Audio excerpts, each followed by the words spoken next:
guys, you're welcome back to my channel. Hope you guys are feeling good. My name is Bukumi Biki Crown. So guys, we're gonna be checking out this video titled I hated Islam until this is my story.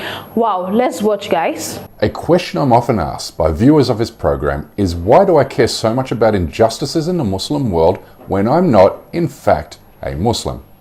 So here it goes.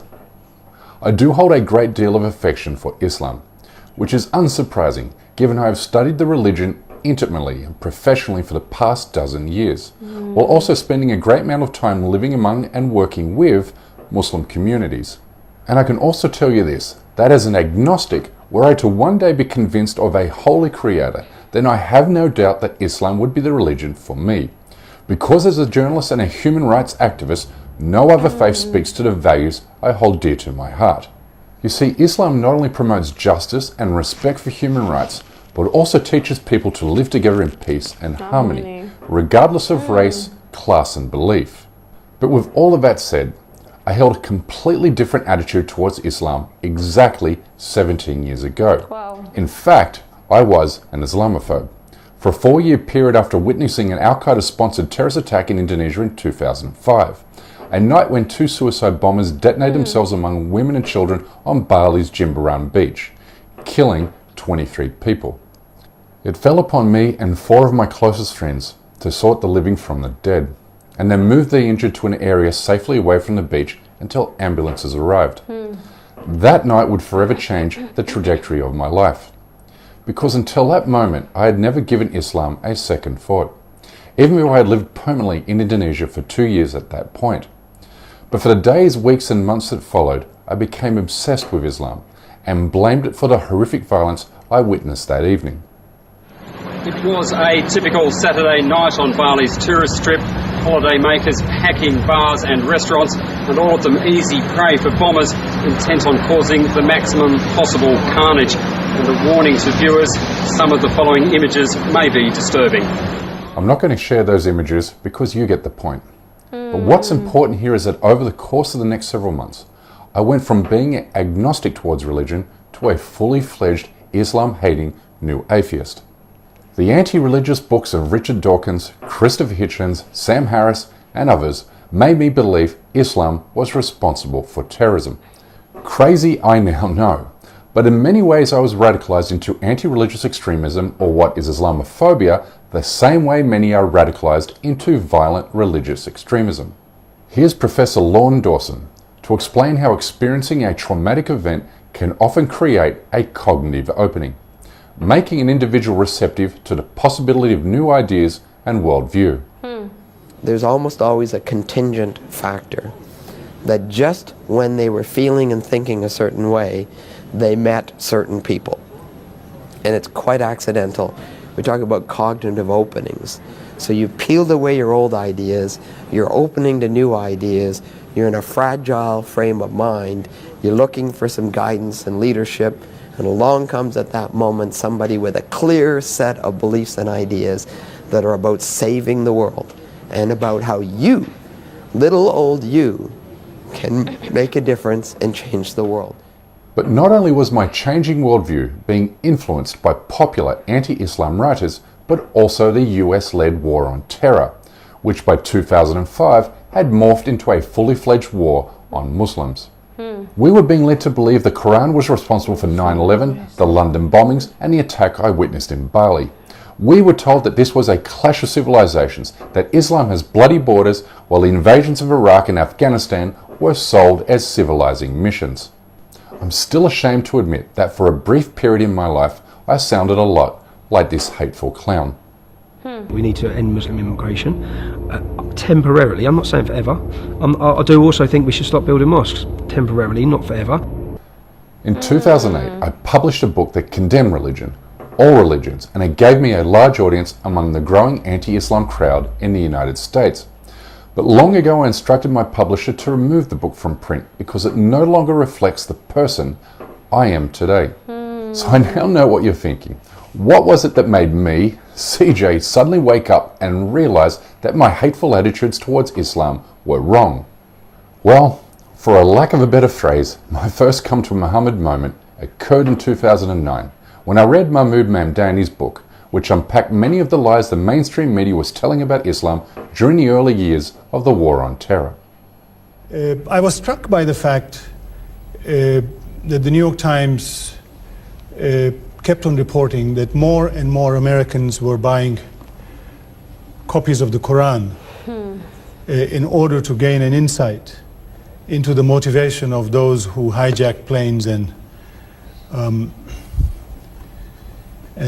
hit them into the Twin Towers.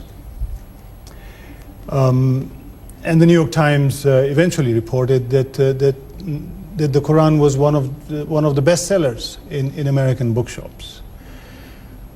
I was struck by it because I thought of my own family, friends, people I knew back home in Kampala, and as the weeks and months and years rolled by, and as the U.S. invaded Iraq and bombed Iraq, I wondered whether my parents or relatives or cousins or friends were going to bookshops to buy copies of the Bible to get an insight into why the U.S. was bombing Iraq.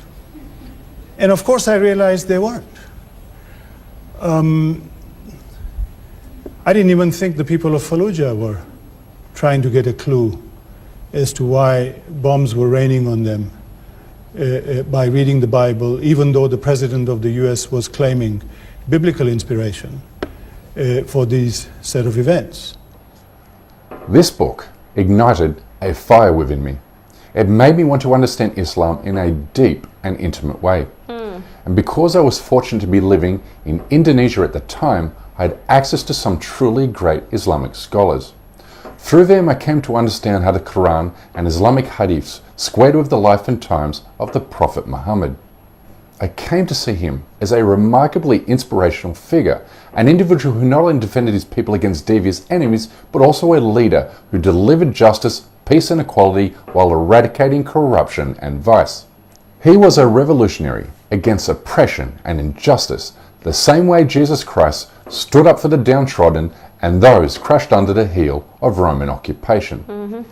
Ultimately, I guess what you could say is this, that whereas an Islamist terrorist attack had turned me into an anti-Islam bigot, studying the Quran and experiencing Islamic culture turned me into an activist against Islamophobia.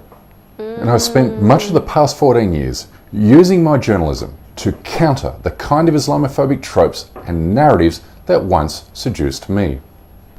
You see, Islamophobia is seductive because it feels good, for it allows you to believe it's they who are backwards and barbaric, and it's we who are enlightened and civilized. It's the great lie told by all colonial powers to justify the pacification and subjugation of those who stand in the way of our capitalist exploits and imperial projects. It allows you to forget the horrors and injustices carried out in our name against the less fortunate other. Islamophobia also allows you to pretend that European colonialism never destroyed civic, social and political life in Muslim-majority countries it occupied. It allows you to pretend violence in Muslim-majority countries is the product of ancient rivalries and not the legacy of colonial, divide and rural strategies. Islamophobia also allows you to pretend the problems within our own societies are not the products of our choices, but rather the import of an external other. It's not us, it's them, and if we can just rid ourselves of them, then all will be good here, they say. But the good news is this: Islamophobia is indeed curable. I was cured by understanding Islam from Muslims, rather than from those who wish only to profit from the demonization of them. I was cured by taking a closer look at my country's role in the global cycle of violence. I was cured because I became aware I was unwell, but if I can cure myself to the psychological disease that is Islamophobia, then you can too. You, like me, will come to see the unique and unmistakable beauty that sits within the Islamic faith. You just need to take the first leap. As for me, I continue to seek and attain a better understanding of what is indeed the world's most beautiful religion. Wow. Well, But apart from the killings, the bombing, all this barbaric attitude and the rest, generally we have good Muslims and they follow their religion, like they cherish their religion, and they are devoted. They dress well, like they are just incredible. I don't know, this guy's story, I don't know if it's really true or not, but incredible. And well, thank you so much for watching. Don't forget to smash that subscribe button for more, like, share and comment. I'll see you in the next one. Stay blessed. Bye.